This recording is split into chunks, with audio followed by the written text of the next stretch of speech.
जिनकी गोद में हिमाचल सुता पार्वती जी, मस्तक पर गंगा जी, ललाट पर द्वितीया का चंद्रमा, कंठ में हलाहल विष और वृक्ष स्थल पर सर्पराज शेष जी सुशोभित हैं, वे भस्म से विभूषित देवताओं में श्रेष्ठ, सर्वेश्वर, संहारकर्ता, सर्वव्यापक, कल्याण रूप चंद्रमा के समान शुभ्र वर्ण श्री शंकर जी सदा मेरी रक्षा करें। रघुकुल को आनंद देने वाले श्री रामचंद्र जी के मुख रविंद की जो शोभा राज्य अभिषेक से न तो प्रसन्नता को प्राप्त हुई और न वनवास के दुख से मलिन ही हुई, वह मेरे लिए सदा सुंदर मंगलों की देने वाली हो। नीले कमल के समान श्याम और कोमल जिनके अंग हैं, श्री सीता जी जिनके वाम भाग में विराजमान है और जिनके हाथों में अमोघ बाण और सुंदर धनुष है, उन रघुवंश के स्वामी श्री रामचंद्र जी को मैं नमस्कार करता हूँ। श्री गुरु जी के चरण कमलों की रज से अपने मन रूपी दर्पण को साफ करके मैं श्री रघुनाथ जी के उस निर्मल यश का वर्णन करता हूँ जो चारों फलों को देने वाला है। जब से श्री रामचंद्र जी विवाह करके घर आए, तब से नित्य नए मंगल हो रहे हैं और आनंद के बधावे बज रहे हैं। 14 लोक रूपी बड़े भारी पर्वतों पर पुण्य रूपी मेघ सुख रूपी जल बरसा रहे हैं। रिद्धि सिद्धि और संपत्ति रूपी सुहावनी नदियां उमड़ उमड़ कर अयोध्या रूपी समुद्र में आ मिली। नगर के स्त्री पुरुष अच्छी जाति के मणियों के समूह हैं जो सब प्रकार से पवित्र, अमूल्य और सुंदर हैं। नगर का ऐश्वर्य कुछ कहा नहीं जाता। ऐसा जान पड़ता है मानो ब्रह्मा जी की कारीगरी बस इतनी ही है। सब नगर निवासी श्री रामचंद्र जी के मुख चंद्र को देखकर सब प्रकार से सुखी हैं। सब माताएं और सखी सहेलियां अपनी मनोरथ रूपी बेल को फली हुई देखकर आनंदित है।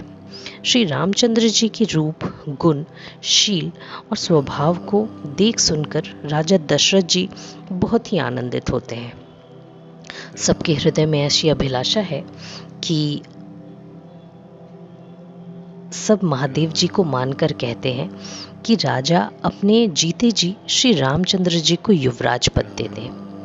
एक समय रघुकुल के राजा दशरथ जी अपने सारे समाज सहित राजसभा में विराजमान थे।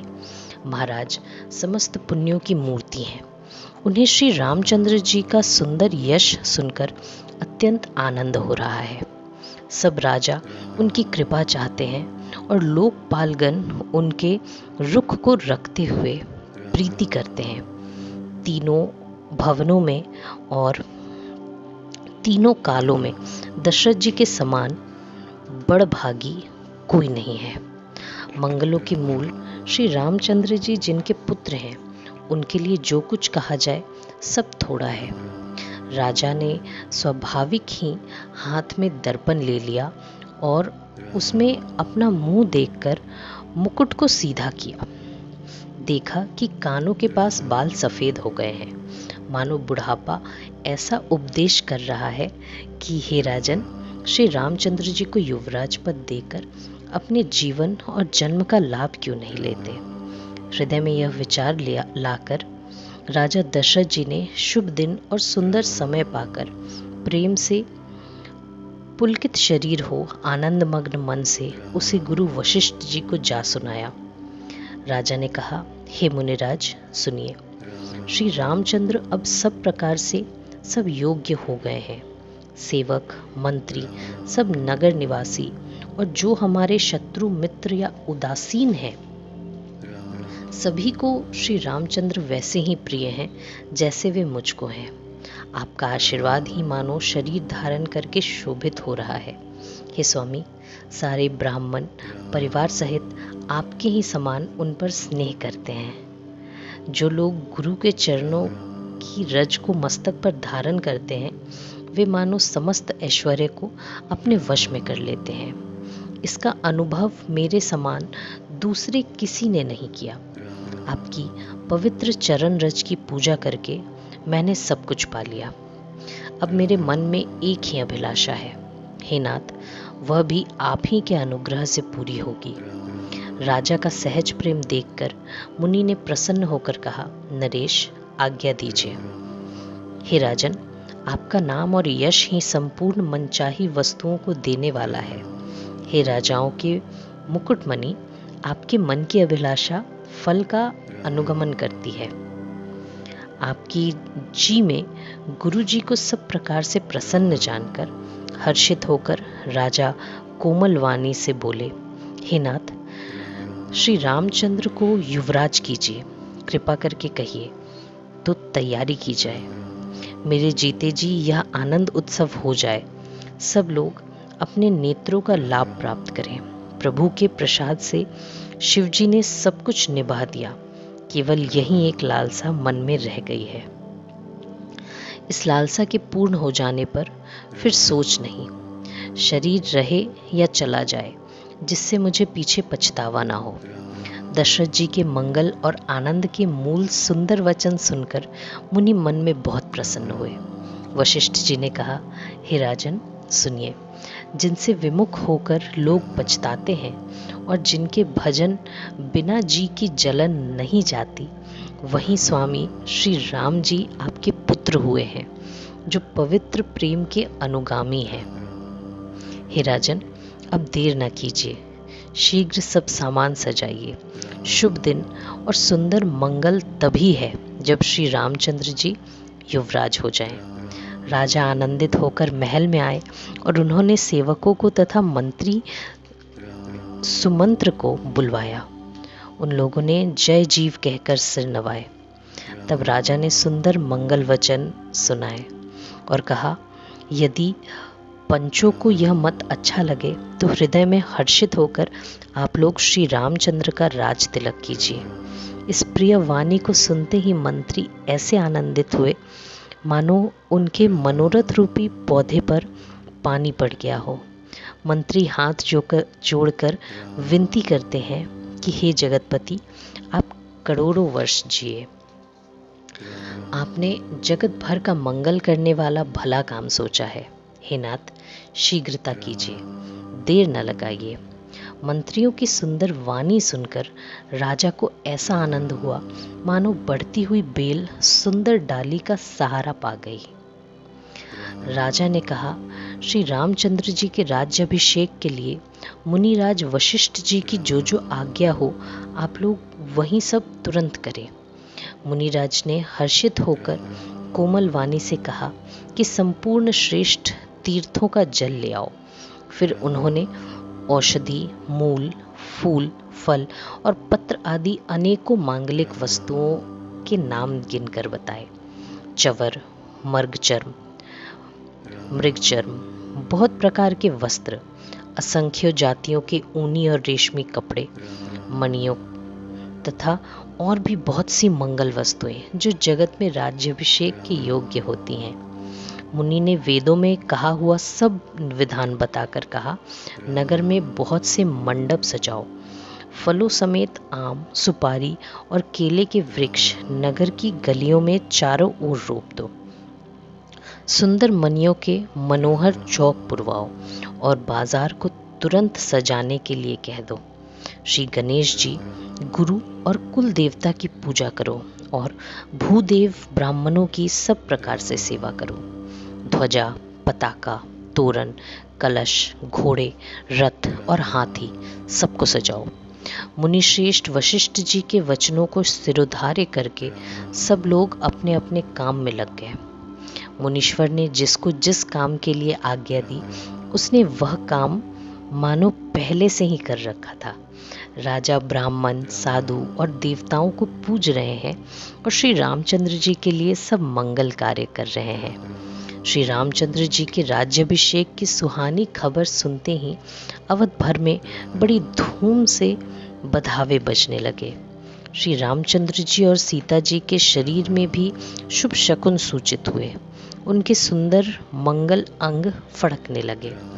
पुलकित होकर वे दोनों प्रेम सहित एक दूसरे से कहते हैं कि ये सब शकुन भरत के आने की सूचना देने वाले हैं। बहुत दिन हो गए, बहुत ही अवसेर आ रही है।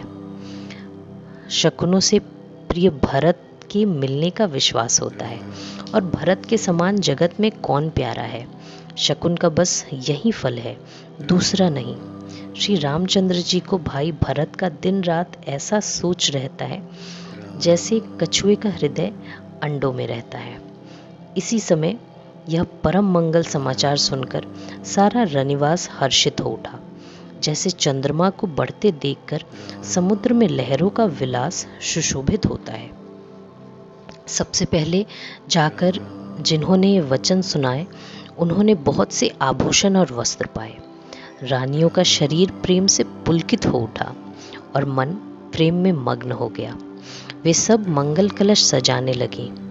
सुमित्रा जी ने मणियों के बहुत प्रकार के अत्यंत सुंदर और मनोहर चौक पूरे। आनंद में मग्न हुई श्री रामचंद्र जी की माता कौशल्या जी ने ब्राह्मणों को बुलाकर बहुत दान दिए। उन्होंने ग्राम देवियों, देवताओं और नागों की पूजा की और फिर बलि भेंट देने को कहा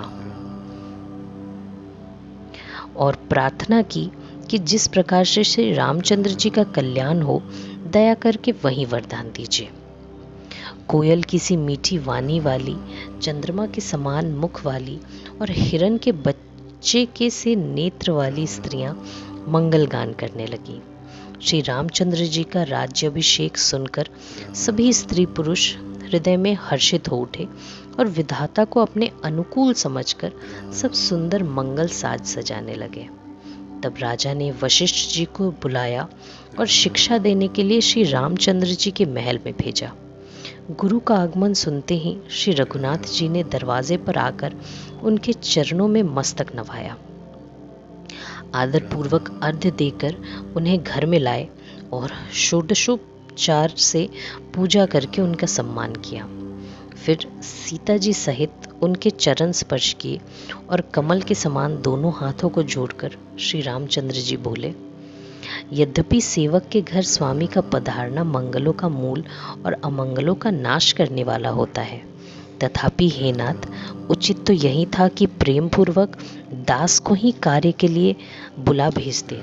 ऐसी ही नीति है, परंतु प्रभु ने प्रभुता छोड़कर जो स्नेह किया, इससे आज यह घर पवित्र हो गया। हे गोसाई, जो आज्ञा हो मैं वही करूं। स्वामी की सेवा ही सेवक का लाभ है। श्री रामचंद्र जी के प्रेम में सने हुए वचनों को सुनकर मुनि वशिष्ठ जी ने श्री रघुनाथ जी की प्रशंसा करते हुए कहा कि हे राम, भला आप ऐसा क्यों न कहें, आप सूर्यवंश के भूषण जो हैं। श्री रामचंद्र जी के गुण, शील और स्वभाव का बखान कर मुनिराज प्रेम से पुलकित होकर बोले, राजा दशरथ जी ने राज्याभिषेक की तैयारी की है, वो आपको युवराज पद देना चाहते हैं। हे राम जी, आज आप सब संयम कीजिए, जिससे विधाता कुशल पूर्वक इस काम को निभा दे। गुरुजी शिक्षा देकर राजा दशरथ जी के पास चले गए। रामचंद्र जी के हृदय में इस बात का खेद हुआ कि हम सब भाई एक ही साथ जन्मे, खाना, सोना, लड़कपन के खेल कूद, कंछेदन, यज्ञोपवीत और विवाह आदि उत्सव सब साथ साथ ही हुए, पर इस निर्मल वंश में यही एक अनुचित बात हो रही है और सब भाइयों को छोड़कर राज्याभिषेक का बेड़ा मेरा ही होता है। प्रभु श्री रामचंद्र जी का यह सुंदर प्रेम पूर्वक पछतावा भक्तों के मन की कुटिलता को हरण करते। उसी समय प्रेम और आनंद में मग्न लक्ष्मण जी आए। रघुकुल रूपी कुमुद के खिलाने वाले चंद्रमा श्री रामचंद्र जी ने प्रिय वचन कहकर उनका सम्मान किया। बहुत प्रकार के बाजे बज रहे हैं।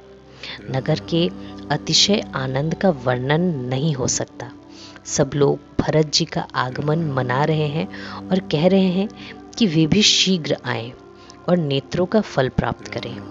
बाजार, रास्ते, घर, गली और चबूतरों पर पुरुष और स्त्री आपस में यही कहते हैं कि कल वह शुभ लग्न कितने समय है, जब विधाता हमारी अभिलाषा पूरी करेंगे, जब सीता जी सहित रामचंद्र जी स्वर्ण के सिंहासन पर विराजेंगे और हमारा मन चीता होगा। इधर तो सब यह कह रहे हैं कि कल कब होगा, उधर कुचक्री देवता विघ्न मना रहे हैं। उन्हें अवध के बधावे नहीं सुहाते। जैसे चोर को चांदनी रात नहीं भाती, सरस्वती जी को बुलाकर देवता विनय कर रहे हैं और बार बार उनके पैरों को पकड़कर उन पर गिरते हैं। वे कहते हैं, हे माता, हमारी बड़ी विपत्ति को देखकर आज वहीं कीजिए जिससे श्री रामचंद्र जी राज त्याग कर वन को चले जाएं और देवताओं का सब कार्य सिद्ध हो। देवताओं की विनती सुनकर सरस्वती जी खड़ी खड़ी पछता रही हैं कि हाय, मैं कमल वन के लिए हेमंत ऋतु की रात हुई। उन्हें इस प्रकार पछताते देखकर देवता फिर विनय करके कहने लगे, हे माता, इसमें आपको जरा भी दोष न लगेगा। श्री रघुनाथ जी विषाद और हर्ष से रहित हैं। आप तो श्री राम जी के सब प्रभाव को जानती ही हैं। जीव अपने कर्मवश ही सुख दुख का भागी होता है। अतएव देवताओं के हित के लिए आप अयोध्या जाइए। बार बार चरण पकड़कर देवताओं ने सरस्वती को संकोच में डाल दिया। तब वह यह विचार कर चली कि देवताओं की बुद्धि ऊंची है, इनका निवास तो ऊंचा है पर इनकी करनी नीची है। ये दूसरे का ऐश्वर्य नहीं देख सकते, परंतु आगे के काम का विचार करके चतुर कवि मेरी चाह करेंगे। ऐसा विचार कर सरस्वती हृदय में हर्षित होकर दशरथ जी की पूरी अयोध्या में आई, मानो दुस्सह दुख देने वाली कोई ग्रह दशा आई हो। मंथरा नाम की कैकई की एक मंद बुद्धि दासी थी। उसे अपयश की पिटारी बनाकर सरस्वती उसकी बुद्धि को फेर कर चली गई। मंथरा ने देखा कि नगर सजाया हुआ है, सुंदर मंगलमय बधावे बज रहे हैं। उसने लोगों से पूछा कि कैसा उत्सव है। श्री रामचंद्र जी के राज तिलक की बात सुनते ही उसका हृदय जल उठा। वह दुर्बुद्धि नीच जाति वाली दासी विचार करने लगी कि किस प्रकार से यह काम रात ही रात में बिगड़ जाए। जैसे कोई कुटिल भीलनी शहद का छत्ता लगा देखकर घात लगाती है कि इसको किस तरह से उखाड़ लूं। वह उदास होकर भरत जी की माता कैकई के पास गई। रानी कैकई ने हंसकर कहा, तू उदास क्यों है? मंथरा कुछ उत्तर नहीं देती, केवल लंबी सांस ले रही है और त्रिया चरित्र करके आंसू ठरका रही है। रानी हंसकर कहने लगी, तेरे बड़े गाल हैं।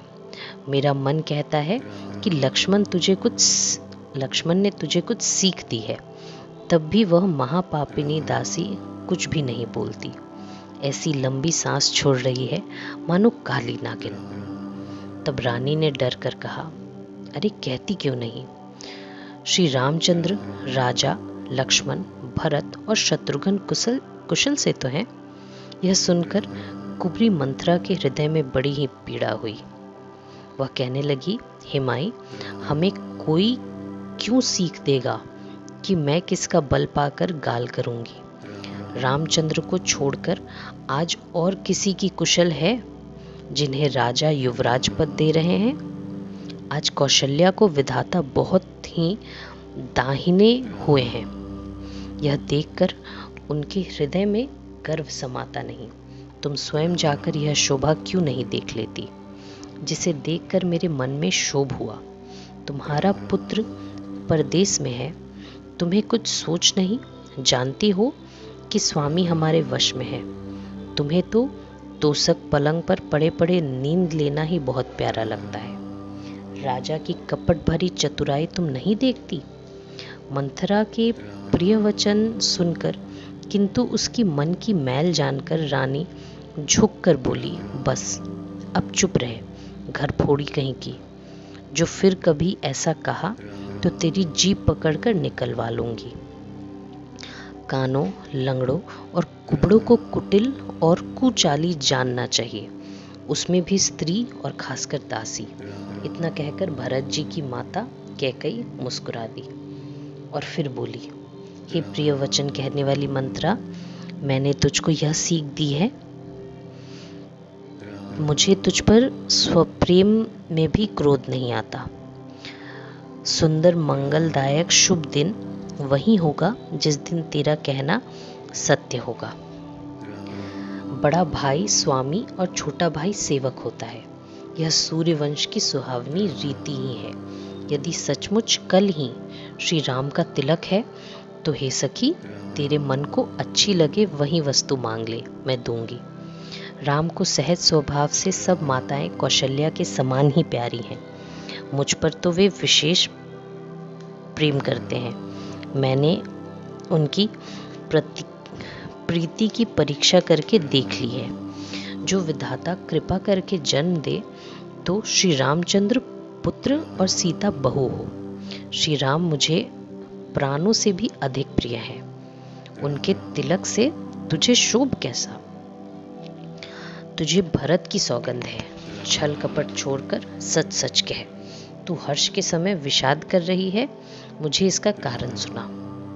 मंथरा ने कहा, सारी आशाएं तो एक ही बार कहने में पूरी हो गई, अब तो दूसरी जीभ लगाकर कुछ कहूंगी। मेरा अभागा कपाल तो फोड़ने ही योग्य है। जो अच्छी बात कहने पर भी आपको दुख होता है, जो झूठी सच्ची बात बनाकर कहते हैं हे माई, वे ही तुम्हें प्रिय है और मैं कड़वी लगती हूँ। अब मैं भी ठकुर सुहाती कहा करूंगी, नहीं तो दिन रात चुप रहूंगी। विधाता ने कुरूप बनाकर मुझे परवश कर दिया। जो बोया सो काटती हूँ, दिया सो पाती हूँ। कोई भी राजा हो, हमारी क्या हानि है?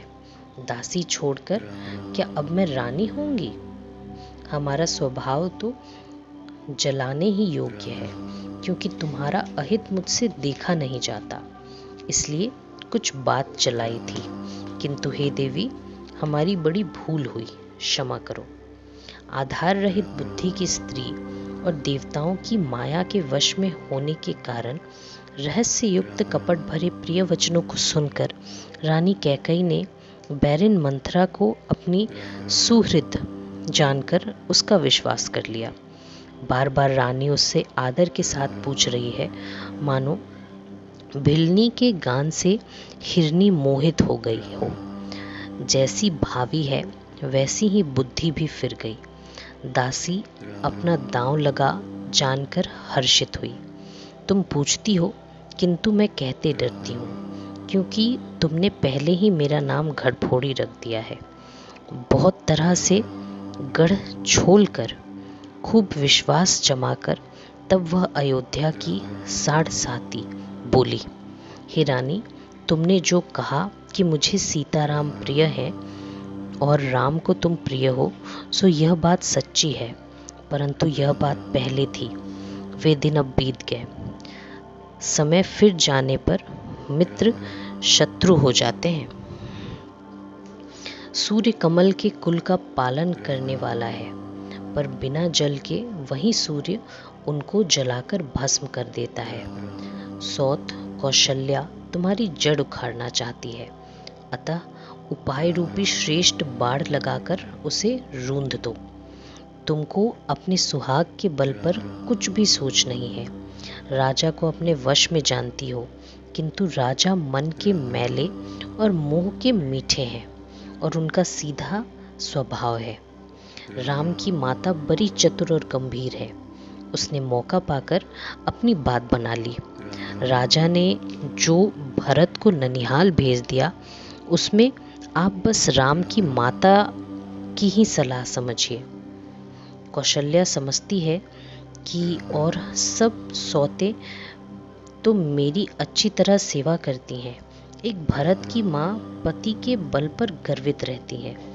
इसी से हे माई, कौशल्या को तुम बहुत ही साल खटक रही हो, किंतु वह कपट करने में चतुर है, अतः उसकी हृदय का भाव जानने में नहीं आता। राजा का तुम पर विशेष प्रेम है। कौशल्या सौत के स्वभाव से उसे देख नहीं सकती, इसीलिए उसने चाल चलकर राजा को अपने वश में करके राम के राज तिलक के लिए लग्न निश्चित करा लिया। राम को तिलक हो यह कुल के लिए उचित ही है, और यह बात सभी को सुहाती है और मुझे तो बहुत ही अच्छी लगती है, परंतु मुझे तो आगे की बात विचार कर डर लगता है। दैव उलटकर इसका फल उसी को दे। इस तरह कुटिलपन की बातें गढ़ छोड़कर मंथरा ने कैकई को उल्टा सीधा समझा दिया और सैकड़ों सौतों की कहानियां इस प्रकार कही जिस प्रकार विरोध बढ़े। होनहारवश कैकई के मन में विश्वास हो गया। रानी फिर सौगंध दिलाकर पूछने लगी, क्या पूछती हो? अरे तुमने अब भी नहीं समझा? अपने भले बुरे को तो पशु भी पहचान लेते हैं। पूरा पखवाड़ा बीत गया, सामान सजते हैं और तुमने खबर पाई है आज मुझसे।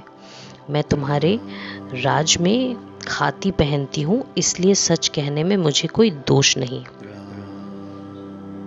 यदि मैं कुछ बनाकर झूठ कहती होंगी तो विधाता मुझे दंड देगा। यदि कल राम को राज तिलक हो गया तो तुम्हारे लिए विधाता ने विपत्ति का बीज बो दिया। मैं ये बात लकीर खींचकर बलपूर्वक कहती हूँ। हे भामिनी, तुम तो अभी दूध की मक्खी हो गई, जो पुत्र सहित चाकरी बजाओगी तो घर में रह सकोगी, दूसरा उपाय नहीं। क्रुद्ध ने विंता को दुख दिया है, तुम्हें कौशल्या देगी, भरत कारागार का सेवन करेंगे और लक्ष्मण राम के नायब होंगे।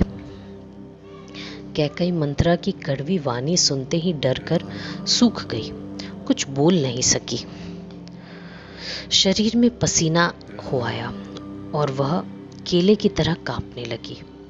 तब कुबरी मंथरा ने अपनी जीभ दांतों तले दबाई, फिर कपटी करोड़ों कहानियां कह कहकर उसे रानी को खूब समझाया कि धीरज रखो। कैकई का भाग्य पलट गया, उसे कुचाल प्यारी लगी। वह बगुली को हंसिनी मानकर उसकी सराहना करने लगी। कैकई ने कहा, मंथरा सुन, तेरी बात सत्य है। मेरी दाहिनी आंख नित्य फड़क रही है। मैं प्रतिदिन रात को बुरे स्वप्न देखती हूँ, किंतु अपने अज्ञानवश तुझसे कहती नहीं। सखी, क्या करूं? मेरा तो सीधा स्वभाव है, मैं दायां बायां कुछ भी नहीं जानती। अपनी चलते मैंने आज तक कभी किसी को बुरा नहीं किया, फिर ना जाने किस पाप से देव ने मुझे एक ही साथ यह दुस्सह दुख दिया। मैं भले ही नहर जाकर वहीं जीवन बिता दूंगी, पर जीते जी सौत की चाकरी नहीं करूंगी। देव जिसको शत्रु के वश में रखकर जिलाता है, उसके लिए तो जीने की अपेक्षा मरना ही अच्छा है। रानी ने बहुत प्रकार के दीन वचन कहे। उन्हें सुनकर कुबरी ने त्रिया चरित्र फैलाया। वह बोली, तुमने मुझ में ग्लानि मानकर ऐसा क्यों कह रही हो? तुम्हारा सुख सुहाग दिन दिन दुना होगा। जिसने तुम्हारी बुराई चाही, वहीं परिणाम में यह फल पाएगी। हे स्वामिनी, मैंने जब से यह कुमत सुना है, तब से मुझे ना तो दिन में कुछ भूख लगती है और ना रात में नींद आती है। मैंने ज्योतिषों से पूछा तो उन्होंने रेखा खींचकर कहा कि भरत राजा होंगे। यह सत्य बात है। हे भामिनी, तुम करो तो उपाय मैं बताऊं। राजा तुम्हारी सेवा के वश में ही है। कैकई ने कहा, मैं तेरे कहने से कुएं में गिर सकती हूँ, पुत्र और पति को भी छोड़ सकती हूँ। जब तू मेरा बड़ा भारी दुख देखकर कुछ कहती है, तो भला मैं अपने हित के लिए उसे क्यों न करूँगी। कुबरी ने कैकई को कबूल करवाया कर कपट रूप छुरी को अपने हृदय रूपी पत्थर पर टेया। रानी कैकई अपने निकट के दुख को कैसे नहीं देखती। जैसे बालिका पशु हरी हरी घास चरता है। मंथरा की बातें सुनने में तो कोमल है, पर परिणाम में कठोर है, मानो वह शहद में घोलकर जहर पिला रही हो। दासी कहती है, हे स्वामिनी, तुमने मुझको एक कथा कही थी, उसकी याद है कि नहीं? तुम्हारे 2 वरदान राजा के पास धरोहर है, आज उन्हें राजा से मांगकर अपनी छाती ठंडी करो। पुत्र को राज और राम को वनवास दो, और सौत का सारा आनंद तुम ले लो। अब राजा राम की सौगंध खा ले, तब वर मांगना, जिससे वचन न टलने पाए। आज की रात बीत गई तो काम बिगड़ जाएगा। मेरी बात को हृदय से प्रिय समझना। पापिनी मंथरा ने बड़ी बुरी घात लगाकर कहा, कोप भवन में जाओ, सब काम बड़ी सावधानी से बनाना, राजा पर सहसा विश्वास न कर लेना। कुबरी को रानी ने प्राणों के समान प्रिय समझकर बार बार उसकी बड़ी बुद्धि का बखान किया और बोली, संसार में मेरा तेरे समान हितकारी और कोई नहीं है। तू मुझ बही जाती हुई के लिए सहारा हुई है। यही यदि विधाता कल मेरा मनोरथ पूरा कर दे तो हे सखी, मैं तुझे आंखों की पुतली बना लूं। इस प्रकार दासी को बहुत तरह से आदर देकर कैकई कोप भवन में चली गई। विपत्ति बीज है, दासी वर्षा ऋतु है। कैकई की कुबुद्धि जमीन हो गई। उसने कपट रूपी जल पाकर अंकुर फूट निकला। दोनों वरदान उस अंकुर के 2 पत्ते हैं और अंत में इसके दुख रूपी फल होगा। कैकई कोप का सब साथ सजाकर जा सोई। राज्य करती हुई वह अपनी दुष्ट बुद्धि से नष्ट हो गई। राजमहल और नगर में धूमधाम मच रही है। इस कुचाल को कोई कुछ नहीं जानता। बड़े ही आनंदित होकर नगर के सब स्त्री पुरुष सभी मंगलाचार के साज सज रहे हैं। कोई भीतर जाता है, कोई बाहर निकलता है। राजद्वार में बड़ी भीड़ हो रही है। श्री रामचंद्र जी के बाल सखा राज तिलक का समाचार सुनकर हृदय में हर्षित होते हैं। वे 10-5 मिलकर श्री रामचंद्र जी के पास जाते हैं। प्रेम पहचान कर प्रभु श्री रामचंद्र जी उनका आदर करते हैं और कोमल वाणी से कुशल क्षेम पूछते हैं। अपने प्रिय सखा श्री रामचंद्र जी की आज्ञा पाकर वे आपस में एक दूसरे से रामचंद्र जी की बड़ाई करते हुए घर लौटते हैं और कहते हैं, संसार में श्री रघुनाथ जी के समान शील और स्नेह का निभा होने वाला कौन है? भगवान हमें यदि दे कि हम अपने कर्मवश भ्रमते हुए जिस जिस योनि में जन्मे, वहाँ वहाँ हम तो सेवक हों और सीतापति श्री रामचंद्र जी हमारे स्वामी हो और यह नाता अंत तक निभ जाए। नगर में सबकी ऐसी ही अभिलाषा है, परंतु कैकई के हृदय में बड़ी जलन हो रही है। कुसंगति पाकर कौन नष्ट नहीं होता। नीच के मत के अनुसार चलने से चतुराई नहीं रह जाती। संध्या के समय राजा दशरथ आनंद के साथ कैकई के महल में गए, मानो साक्षात स्नेह ही शरीर धारण करके निष्ठुरता के पास गया हो। कोप भवन का नाम सुनकर राजा सहम गए। डर के मारे उनका पांव आगे को नहीं पड़ता। स्वयं देवराज इंद्र, जिनकी भुजाओं के बल पर जिनका रुख देखते रहते हैं, वही राजा दशरथ स्त्री का क्रोध सुनकर सूख गए। कामदेव का प्रताप और महिमा तो देखिए। जो त्रिशूल, वज्र और तलवार आदि की चोट अपने अंगों पर सहने वाले हैं, वे रतिनाथ कामदेव के पुष्प बाण से मारे गए। राजा डरते डरते अपनी प्यारी कैकई के पास गए। उनकी दशा देखकर उन्हें बड़ा ही दुख हुआ। कैकई जमीन पर पड़ी है, पुराना मोटा कपड़ा पहने हुए, शरीर के नाना आभूषणों को उतारकर फेंक दिया। उस दुर्बुद्धि कैकई को यह कुवेशता कैसी फब रही है, मानो भावी विधवापन की सूचना दे हो रही हो। राजा उसके पास जाकर कोमल वाणी से बोले, हे प्राण प्रिय, किस लिए रिसाई हो? हे रानी, किस लिए रूठी हो? यह कहकर राजा उसे हाथ से स्पर्श करते हैं तो वो उनके हाथ को हटा देती है और ऐसा देखती है मानो क्रोध में भरी हुई नागिन क्रूर दृष्टि से देख रही हो। दोनों वासनाएं उस नागिन की 2 जीभ हैं और 2 वरदान दांत हैं। वह काटने के लिए मर्म स्थान देख रही है। तुलसीदास जी कहते हैं कि राजा दशरथ होनहार के वश में होकर इसे कामदेव की क्रीड़ा ही समझ रहे हैं। राजा बार बार कह रहे हैं, हे सुमुखी, हे सुलोचनी, हे कोकिल बयनी, हे गजकामिनी, मुझे अपना क्रोध का कारण तो सुना। हे प्रिय, किसने तेरा अनिष्ट किया? किसके 2 सिर हैं? यमराज किसको लेना चाहते हैं? कह, किस कंगाल को राजा कर दूं या किस राजा को देश से निकाल दूं? तेरा शत्रु अमर भी हो तो मैं उसे भी मार सकता हूँ। बेचारे कीड़े मकोड़े सरीखे नर नारी तो चीज ही क्या है। हे सुंदरी, तू तो मेरा स्वभाव जानती ही है कि मेरा मन सदा तेरे मुख रूपी चंद्रमा का चकोर है। हे प्रिय, मेरी प्रजा, कुटुंबी, सर्वस्व, पुत्र, यहाँ तक कि मेरे प्राण भी, यह सब तेरे वश में है। यदि मैं तुझसे कुछ कपट करता कहता हूँ तो हे भामिनी, मुझे 100 बार राम की सौगंध है।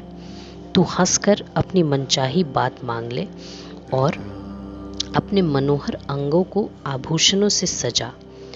मौका बेमौका तो मन में विचार कर देख।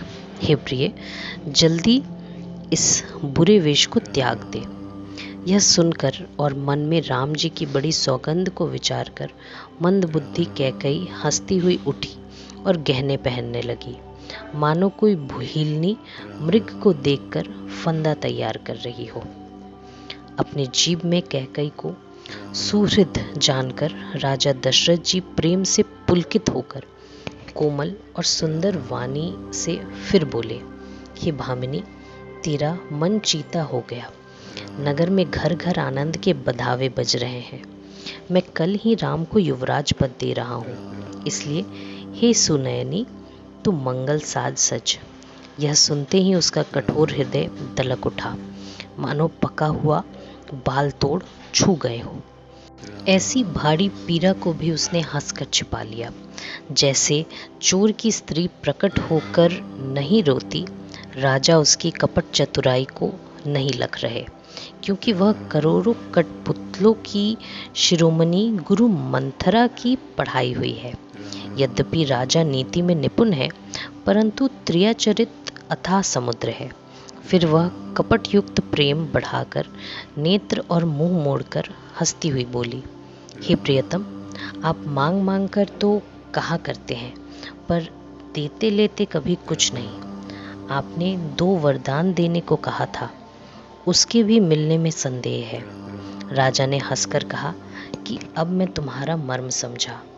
मान करना तुम्हें परम प्रिय है। तुमने उन वरों को थाती रखकर फिर कभी मांगा ही नहीं, और मेरा भूलने का स्वभाव होने से मुझे भी वह प्रसंग याद नहीं रहा। मुझे झूठ मूठ दोष मत दो, चाहे 2 के बदले 4 मांग लो। रघुकुल में सदा से यही रीति चली आई है कि प्राण भले ही चले जाए पर वचन नहीं जाता। असत्य के समान पापों का समूह भी नहीं है। क्या करोड़ों घुघचियां मिलकर भी कहीं पहाड़ के समान हो सकती हैं? सत्य ही समस्त उत्तम सुकृतों की जड़ है। यह बात वेद पुराण में प्रसिद्ध है और मुनि जी ने भी यही कहा है। उस पर मेरे द्वारा श्रीमती जी की शपथ करने में आ गई। श्री रघुनाथ जी मेरे सुकृत और स्नेह की सीमा है। इस प्रकार बात पक्की करा के दुर्बुद्धि कैकई हंसकर बोली, मानो उसने कुमत रूपी दुष्ट पक्षी की कुल ही खोल दी। राजा का मनोरथ सुंदर वन है, सुख सुंदर पक्षियों का समुदाय है। उस पर भिलनी की तरह कैकई अपनी वचन रूपी भयंकर बाज छोड़ना चाहती है।